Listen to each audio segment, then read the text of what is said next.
India आजकल, सच खबर हर पल। हेलो दोस्तों, नमस्कार। इंडिया आजकल में आपका स्वागत है। मैं हूं IPS यादव। पेश है आज का वीडियो, अपने अपने कारागृह। प्रश्न, भगवान संत रज्जब ने क्या हम सोए हुए लोगों को देखकर ही यह कहा है कि ज्यों मछली बिन नीर, इसको समझाने की अनुकंपा करें? ओशो कहते हैं, नरेंद्र बोधिसत्व किसको देखकर कहेंगे सोए हुए लोगों की जमात ही है। तरह तरह की नींदें हैं, अलग अलग ढंग हैं सोए होने के। कोई पद की शराब पीकर सोया हुआ है, कोई पैसे की शराब पीकर मदमस्त है, लेकिन सारी मनुष्यता सोई हुई है। जिन्हें तुम धार्मिक कहते हो वे भी धार्मिक नहीं हैं, क्योंकि बिना जागे कोई भी धार्मिक नहीं हो सकता है। हिंदू हैं, मुसलमान हैं, ईसाई हैं, जैन हैं, लेकिन धार्मिक मनुष्य का कोई पता नहीं चलता। धार्मिक मनुष्य हो तो वह हिंदू या मुसलमान या ईसाई नहीं हो सकता। ये सब सोए हुए होने के ढंग हैं।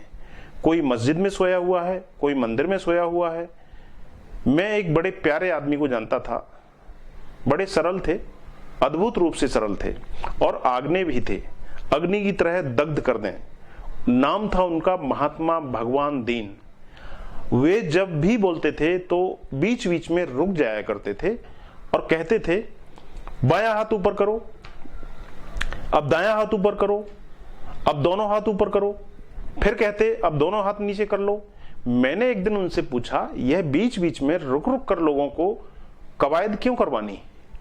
तो वे कहते थे कि यह तो मुझे पक्का हो जाए कि जो लोग मुझे सुन रहे हैं क्या वो जागे हुए हैं या सोए हुए हैं।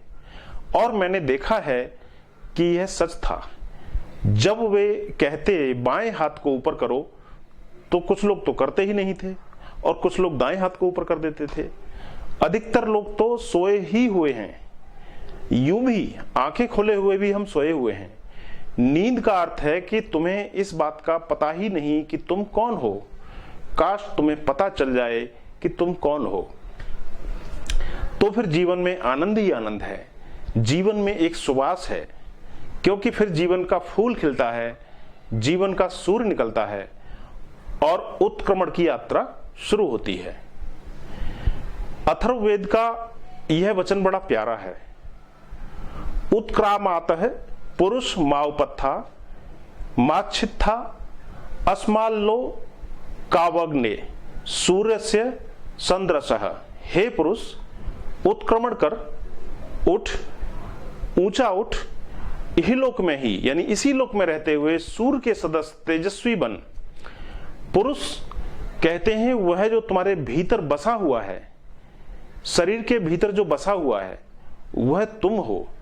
वह कौन है जो भीतर बसा हुआ है उसका पता ही नहीं, तो और तुम्हारे जागरण का क्या अर्थ हो सकता है? अपनी ही सूझ न हो, अपना ही हाथ न सूझे, उसको हम अंधा कहेंगे।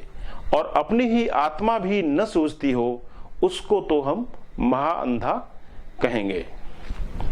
और जब तक यह अंधापन है, कैसे उत्क्रमण हो सकता है? कैसे तुम ऊंचे उठ सकते हो? मूर्छा गर्त है, खड्ड है, जागरण पंख है, वह पंख लगा देता है। सारा आकाश तुम्हारा है, बस 2 पंख चाहिए और सारा आकाश का सारा विस्तार तुम्हारा है, चांद तारे तुम्हारे हैं। अब तुम्हें यह जागरण की कला आ जाए तो सीढ़ी मिल गई, मंदिर की सीढ़ियां मिल गई, अब बढ़े चलो। और यह सूत्र इसलिए भी बड़ा प्यारा है कि यह मेरे सन्यास की परिभाषा भी है। यह लोक में रहते हुए ही सूर्य सदृश्य तेजस्वी बनो, छोड़ो मत, भागो मत। संसार में रहते हुए ही, इहलोक में ही रहते हुए तुम्हारा सूर्य प्रकट हो सकता है। लेकिन सोए हुए लोग हिमालय चले जाते हैं, गुफाओं में बैठ जाते हैं, कुछ भी इससे फर्क नहीं पड़ेगा। तुम्हारी नींद तो तुम अपने साथ में ही ले जाओगे ना, तुम्हारी मूर्छा तो तुम्हारे साथ में ही तुम्हारी छाया की तरह चलती है पीछे पीछे।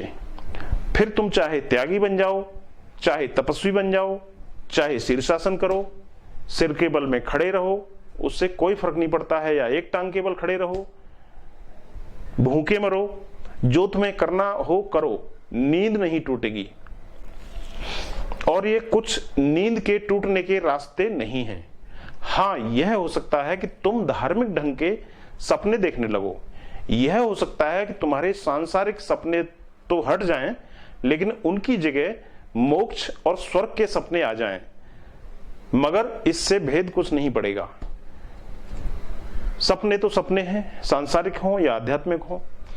कल डब्बू जी कह रहे थे, भगवान में पूजा करके उठा तो देखा मेरी छोटी भतीजी कुछ देर बाद उसी आसन पर बैठकर आंख बंद करके और हाथ जोड़ करके हिल हिल कर गा रही है।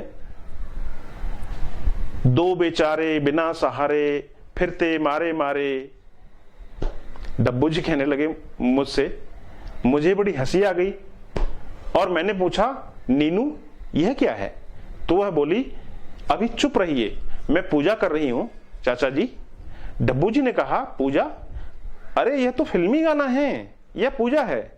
इस पर वह झट से बोली, पूजा में आप और दादी भी तो ओम जय जगदीश हरे पिक्चर का गाना गाते हो ना, इससे क्या फर्क पड़ता है कि आप क्या गाना गा रहे हो, वह फिल्म का है या वह कोई भजन है।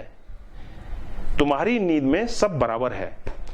तुम स्वप्न स्वर्ग का भी देखो तो भी कोई फर्क नहीं पड़ता, तुम्हारे स्वप्न में देवता प्रकट हो तो भी कोई फर्क नहीं पड़ता। जागकर पाओगे सब सपने झूठे थे। और कुछ लोग संसार के सपनों में खोए हुए हैं, कुछ लोग त्याग के सपनों में खोए हुए हैं, और इन त्यागियों को तुम महात्मा कहते रहते हो। इनकी नींद तुम्हारे ही जैसी है, जरा भी फर्क नहीं पड़ता, जरा भी भेद नहीं है। सपने भी तुम्हारे जैसे हैं, क्योंकि सपना सपना है। किस चीज का देखते हो इससे कोई फर्क नहीं पड़ता है। कोई सपने में साधु है, कोई सपने में चोर है। जागकर तो दोनों सपने खो जाएंगे। जागकर तो पता चलेगा कि मैं सिर्फ दृष्टा हूं, मैं न चोर हूं न साधु हूं, मैं केवल साक्षी हूं। तो नरेंद्र बोधिसत्व रज्जब का यह वचन, और रज्जब का ही क्यों, जो भी जागे उन सारे अद्भुत लोगों से ही यह कहा गया है। जागे हुए से तो कहने का कोई उपाय नहीं है, कहने की कोई जरूरत भी नहीं है। जिसे खुद ही दिखाई पड़ रहा हो उसे क्या कहना। इसलिए दो जागे हुए व्यक्ति मिल जाएं तो कहने को कुछ भी नहीं रहता है।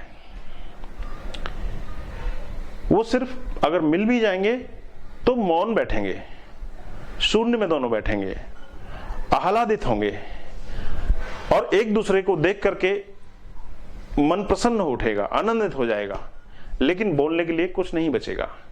बुद्ध ने कहा 3 तरह के जोड़ हो सकते हैं। 2 बुद्ध पुरुषों का मिलना हो, यह एक जोड़ बिल्कुल नहीं होगा वह, और 2 बुद्धुओं का जोड़ बहुत बकवास होगी, सुनना बिल्कुल नहीं होगा। तो 2 बुद्ध पुरुष मिले, बोलेंगे कुछ भी नहीं, समझेंगे बहुत कुछ।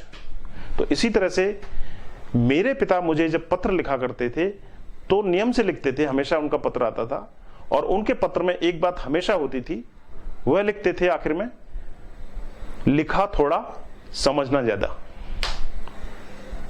ज्यों मछली बिन नीर। ओशो। नमस्कार। इंडिया आजकल, सच खबर हर पल।